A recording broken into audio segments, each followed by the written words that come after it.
Okay. And regarding today's lecture, we'll be moving with respect to your unsymmetrical faults. So already you know that the we have seen about the symmetrical faults, and now we'll be dealing with your unsymmetrical faults. So these unsymmetrical faults are also called the shunt faults. Okay. So basically, I have already given the classification. I'll be also telling you about the classification again.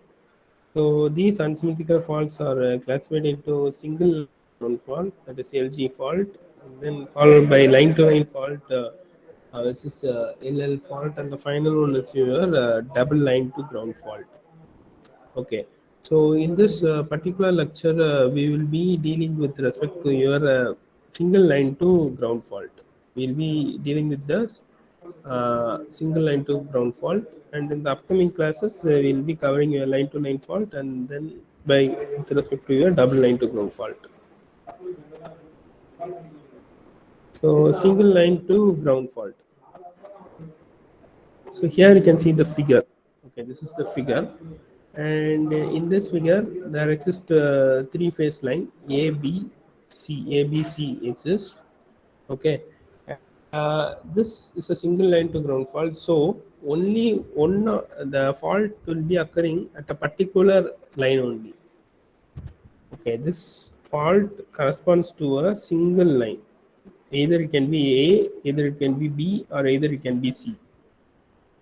Okay, so that's what the meaning of this single line to ground fault. So here the fault is occurring over your A phase. At here, at this point, the fault is occurring at the A phase, and generally this when this fault occurs, this basically corresponds to a short circuit. So what happens? There will be a heavy flow of current. Okay, there will be a heavy flow of current from your A phase towards the ground. Okay, from your A phase towards the ground, there will be a heavy flow of current when the fault occurs at the phase A. Okay. Also,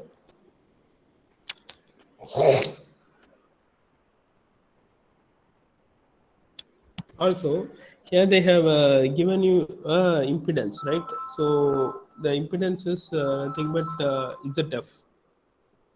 So the impedance is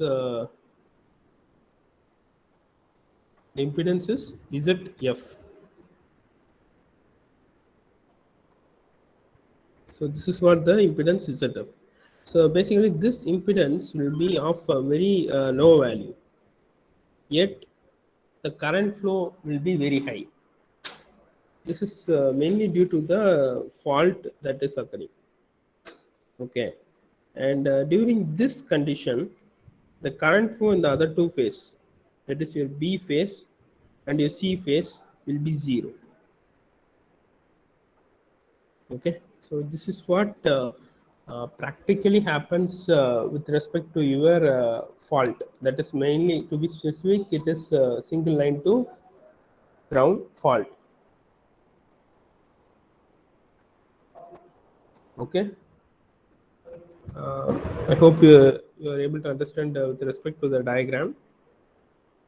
Okay, so that's what they have told up to this point, and after that, what they're saying is they're saying with respect to the boundary conditions. So you guys know about the boundary conditions, right? So in many of the what you can say, many things you might have went through this boundary conditions, many subjects, particularly in mathematics, and followed by your electromagnetic theory. Also, you might have went through this boundary conditions. Okay, so can anybody recall about this boundary condition? Anybody know about this boundary condition? Sir, boundary Tell me conditions are about specified. this Boundary boundary conditions, condition. What does it mean by this boundary condition? Mainly, and the EMT you have covered this boundary condition. sir, boundary conditions are given so that we can find some initial values and final values.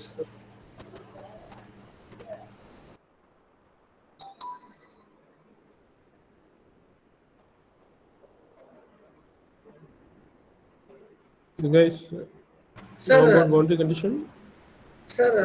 can you hear me, sir?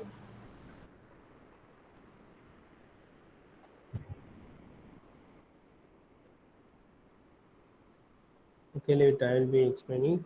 So boundary condition is nothing but it refers to the maximum condition that is that, or you can say that the maximum limit. Okay, the maximum limit that can be achieved through this uh, setup. That is, when this fault occurs, the maximum amount of current flowing through this phase A will be corresponding to the value of your voltage drop and the smaller fault impedance ZF. Okay, whereas your IB and IC will be remaining in zero. So this is a kind of a limit. Okay, this is a kind of a limit that is imposed on this system. That is imposed on this system. Okay, so that is what your boundary condition refers to. That is the limit at which the particular system is exposed to it. Okay, so here the limit is when this single line to ground fault occurs, the current flowing through the phase A will be depending upon the voltage drop across the phase A divided by the fault impedance, whereas the the current through the IB, that is B phase and C phase, will be remaining at zero. Okay, and we can mark these to be separate equations 1, 2, and 3. And now we will be applying these values in your symmetrical components of current. So we have already seen about the symmetrical component of current in the previous lectures. So in that symmetrical components, basically we'll be having the zero sequence, positive sequence, and the negative sequence. You will be applying these values. That is, your IB is replaced to 0, okay, and IC will be replaced to 0. So after replacing, you have to calculate the value. Okay, after replacing, you have to calculate the value. So there remains only IA. So these A terms will be eliminated. The A operator will be eliminated, and there exists only IA since IB and IC are 0. Okay, and the same thing goes with this equation. So the equation over here is represented over here. So from this, what you can infer is that your zero sequence component will be same as that of your positive sequence component, will be same as that of the negative sequence component, which is nothing but your the current flowing through the phase A, that is IA, which is divided by 3. Okay, and your IA will be equal to 3 times of your from this you can write your IA will be equal to, so you can bring this 3 to this side. Your IA will be equal to, that is the current flowing through your phase A during the fault. That you have to be more specific. During the fault, the current flowing through the phase A during the fault will be equal to 3 times of your positive sequence. That will be same as that of your 3 times of your negative sequence, which is also will be same as that of your 3 times of your zero sequence component. Okay, so consider this to be as your equation number 6. And now, corresponding to the voltage drop with respect to the phase A, that is VA. So this VA will be equal to VA naught, that is as a combination of your sequence components, which is zero sequence VA naught, VA1, VA2. Okay, and we already know that VA is equal to ZF into IA during the fault condition. So this is during your fault condition.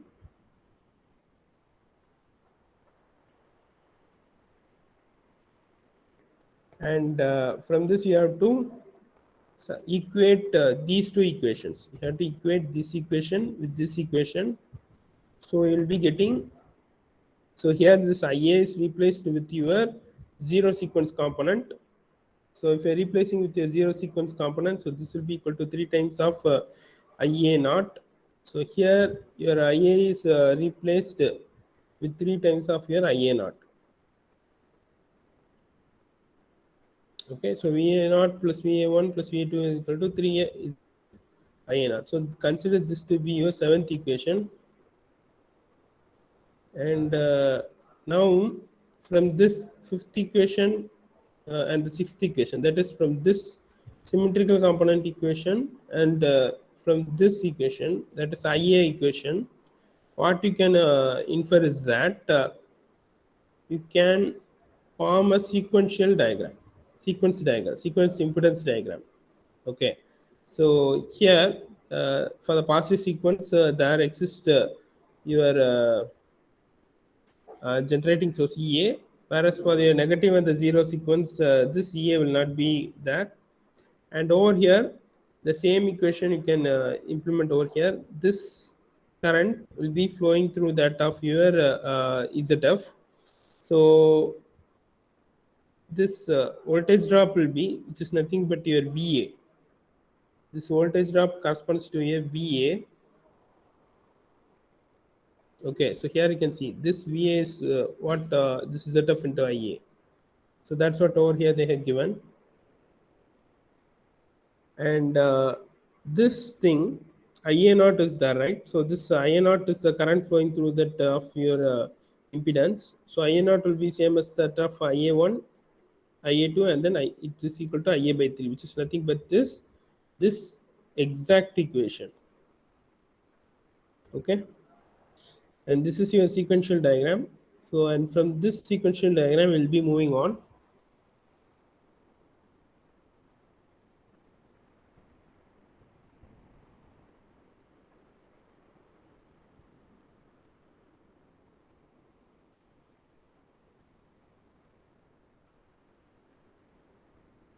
So from this sequential diagram, what you can write is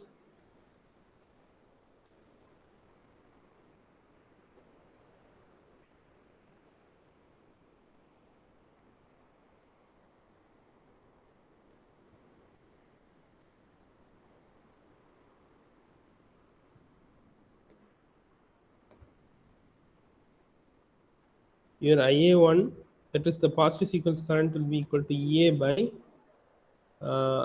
Z1 plus Z2 plus Z0 plus 3 times of ZF.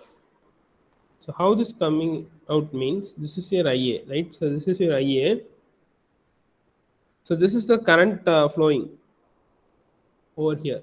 Okay, and this IA1 is equal to that of the voltage drop, that is the source voltage EA. So EA divided by this Z1 value plus Z2 value plus this Z0 value and plus this 3 times of ZF value. That is the fault impedance.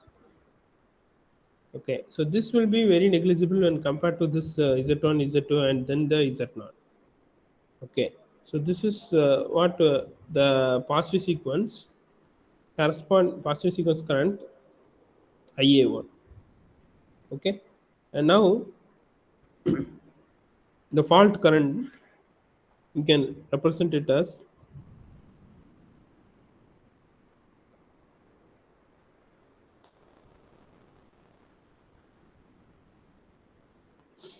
IF. So this will be equal to 3 times of EA. Okay, 3 times of EA divided by Z1, that is IF will be equal to IA, which is equal to 3 times of IA1. So this IA1 you have to directly substitute over here. Z1 plus Z2 plus Z0 plus 3 times of ZF. Okay, and this is what with respect to the fault current. This is your final equation. If they are asking to find the fault current for your line to ground fault, okay, this is the final equation that you have to consider. And now there arises a special case. Okay, special case is that if the generator is grounded, if the generator is basically grounded,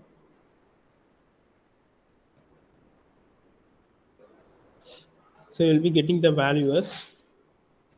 So what happens if it is grounded? This, if it is grounded in the sense,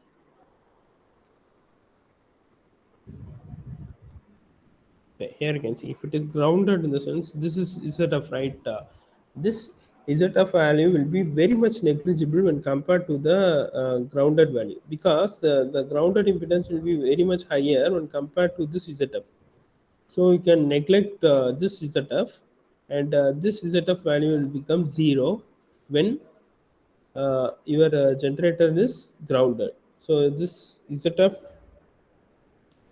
will be equal to 0, and the equation will be,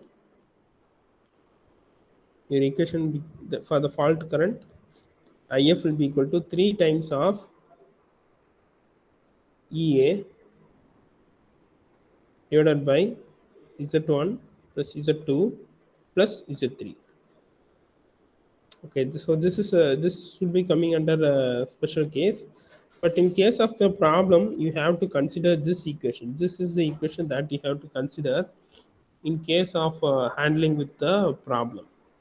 But in some cases, if they are giving the generator to be grounded in the sense, your ZF you can take it to be as 0.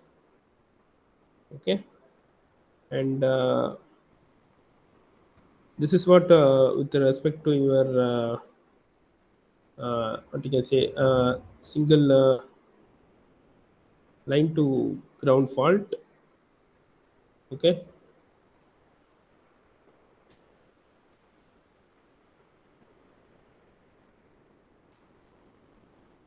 okay, so this is what with respect to single line to ground fault. To summarize, first you have to draw all your three phases, and you have to choose the fault at which phase you are introducing.